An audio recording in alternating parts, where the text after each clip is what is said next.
Tilanchilik haqida juda ko'p gaplar bor.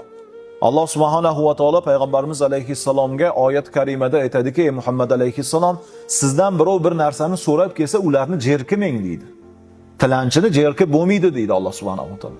Lekin birodarlar, hamma narsaning ilmi bor, hatto tilanchilikda ham ilmi bor ekan. Mana shu masjidning oldida tilanchilik qilib turadi ko'pchilik. O'rni kelgani uchun aytayapman. Tilanchilik qilib tursa, ehson qutisi qolib unga tashlaydiganlar bor. Yoki qo'shnisi kambag'al bo'lib turibdi, u bechora so'rolmaydi.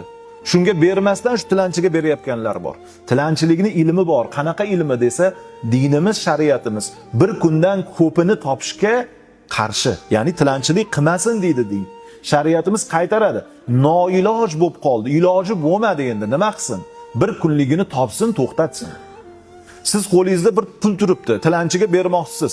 Xaltasini qarasangiz, sizni qo'lingizda turgan puldan ko'proq turibdi. Ana shu unga harom bo'ladi. Hazrat Umar radhiyallohu anhu davrlarida bir tilanchi turgan ekan. Qarasa oldida bir qancha non, endi u paytda nonni ham qadri baland bo'lgan, yeguliklar turibdi. Hazrat Umardan so'rar ekanlar, Allohning yo'lida ehson qilmaysizmi der ekanlar. Hazrat Umar bundoq qarar ekanlar: sani oldingda turgan non bir kunligidan ham ko'payib ketibdi-yu. Bir kunligini talab qilishing halol edi, undan u yog'i senga harom bo'ladi dedilarda, bir kunlik rizqini qoldirib, qolganini sadaqaga kelgan tuyalarni oldiga to'kib berar ekanlar. Mana bu ish yaxshi bo'ldi der ekanlar. Islom dini tanballikdan qaytaradigan din hisoblanadi aslar. Hech qaysi ta'limot bu darajada tanballikdan qaytarmaydi. Chunki Alloh taolo o'zi suygan payg'ambarlarni ham hatto nima qilishga, mehnat qilishga, rizqini halollab topishga buyurib turibdi. Tilanchilik qilayotgan azizlarga ham shuni eslatib qo'yish kerak. Tani joning sog', vujuding salomat bo'lib turibdi.